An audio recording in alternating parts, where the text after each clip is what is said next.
Well, hello there, my name is Vladimir, welcome to my home studio. This video is the Jazzmaster Build Diary episode number 1. If you haven't seen my launching 2 guitar projects video yet, links below in the description by the way, to kind of quickly explain what's going on. I'm starting or have started 2 different guitar projects. One of those is a Jazzmaster project where I go to this kind of guitar building course once a month and work there for almost the whole Saturday. And last Saturday, which was, let me check the date, which was 22nd, I got started. And let me take you through what happened that time. Obviously, the first thing at the guitar building course was choosing the bodywood, and my teacher brought this kind of 3-meter long plank, which was made out of American alder. And even though initially I had the idea of making kind of a regular painted and no transparent stuff type of finish on the body, once I saw this piece of wood, it gave me an idea of doing something a bit different. The plank you see right now isn't the one that we ended up using because that hole was just way too big, and that would cause issues when, for example, trying to do the kind of arm cut thing that's very typical on the Jazzmasters, because there would be way too little wood to work with, and that would just be a big issue. So we ended up picking up a second plank which had kind of more manageable flaws in it. And as you can see in the second picture, this is how I ended up kind of drawing and cutting the pieces. And this is how they look kind of matched together, for lack of a better word. The next thing I did was taking both of those pieces and putting them, and please forgive me if this isn't the correct term, I don't know the term of all the tools. I would put both of those wood pieces, or like one kind of flat side of them, through a planer, which basically would make one of the surfaces of that plank like really even. Then I would take that big plank and put it like this, as you can see in the picture, and again put it through the planer.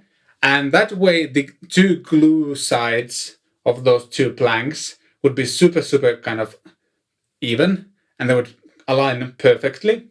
And then the obvious thing is to glue those things together, and I love the Tide Bond glue that is being used for guitar building as well. It's really easy to apply, and within an hour you get such a kind of sturdy glue thing that glue part becomes the strongest part of the whole guitar. That's really cool. As you can see, I'm applying a lot of the pressure from the sides, but also from the top, because when you are squeezing 2 planks really strongly together like this, there's always a chance that that pressure might make them go like this. And that's why applying pressure from the top side is really important. Like the things that I use to apply the pressure, they have rails on the bottom, so the wood rests over there, but applying pressure from the top is important so it doesn't go like this by accident. After about 40 minutes or so, I removed all of the excessive glue and put the whole thing through a planer once again, so both the top side and the bottom side are really even and flat.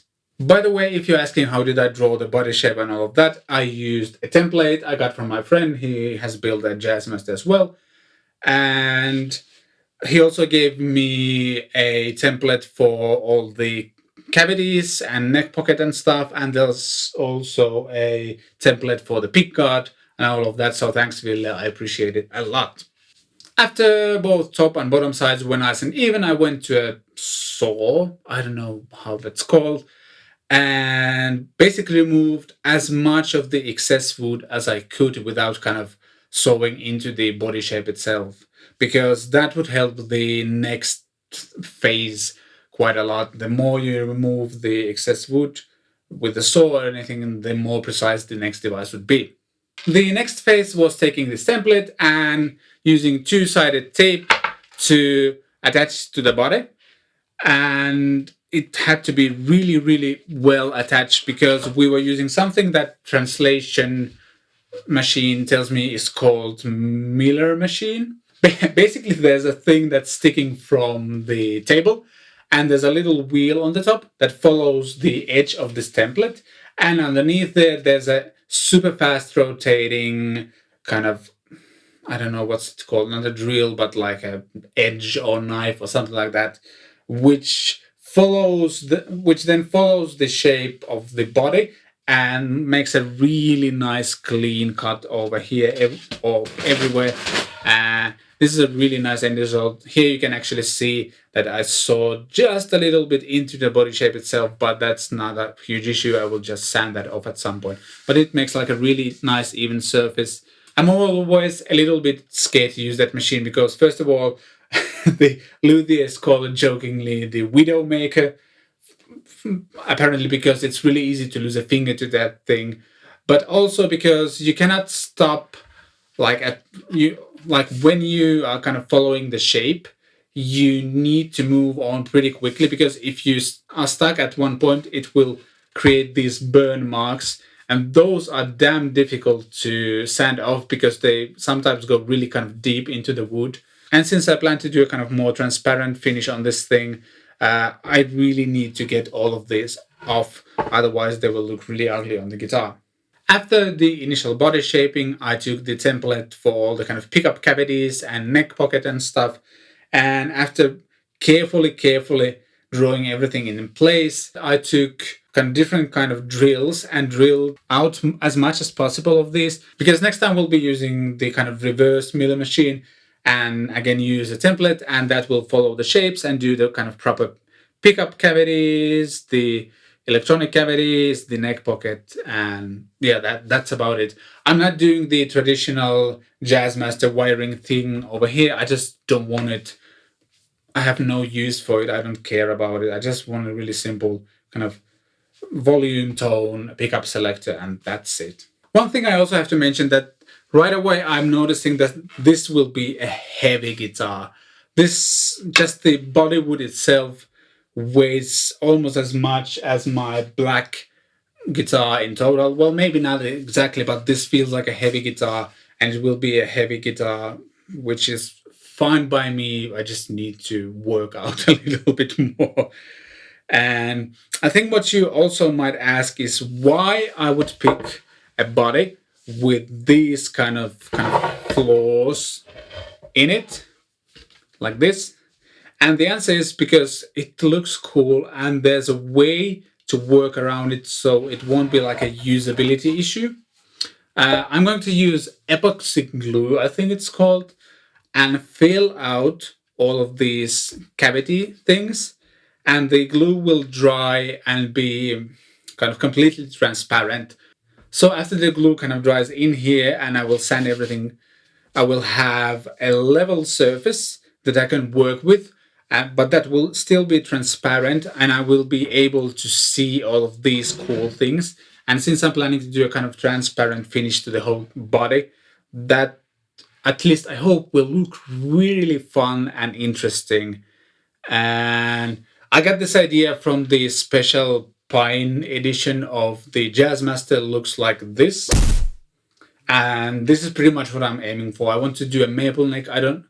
With a maple fretboard. I don't have a single guitar with a maple neck and maple fretboard. I do have a maple neck telly, but it has a rosewood fingerboard. So that's what I'm aiming for. I'm really excited about it. So the last thing we're going to do is a little super scientific test that my friend Robin suggested. Thanks, Robin. I like this idea. And the idea is that I'm going to knock on the wood to hear how it sounds. And Robin wanted to know that when I will fill these holes with the epoxy, whether the tone of this knocking will change. And I'm going to do the whole glue thing right after shooting this video. I won't change any of the setup here or anything like that. So let's do some science. So this is before.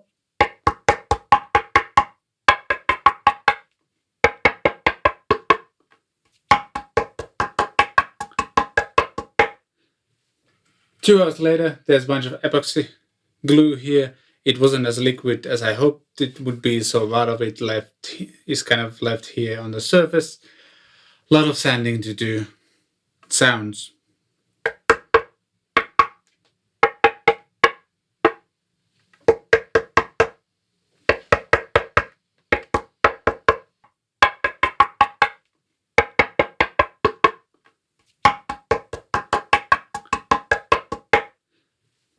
So that's how the body sounds before and after. Let me know down in the comments if you hear any difference at all. That also concludes my first guitar building diary. The next one should be out in a few weeks. I think the next building course is in around 4 weeks or so, and we'll see how far I get that time. Before that, I need to order a bunch of hardware stuff because I will have to drill like place for the bridge and possible tremolo and all of that. And I'm not super familiar with the Jazzmaster hardware yet. If you have any suggestions, please leave them down below in the comments. That would be a great help. If you have great suggestions for the Jazzmaster pickups as well, please let me know that in the comments as well. I would really appreciate that. Anyway, let me know what you think of this video series. Anything else you are interested to see? Obviously, I'm a bit limited in how much I can shoot there because me shooting videos and photos is always from kind of that time is removed from the time I actually have time to build the guitar. So I try to kind of balance those things. But I try to explain the whole process to you through these videos, and I hope that works. If you like this video, please consider giving it a thumbs up. And as I mentioned several times, leave a comment down below and let me know what you think. If you haven't subscribed yet, there's a subscribe button, some other stuff I've done. Thanks for watching. I shall see you next time.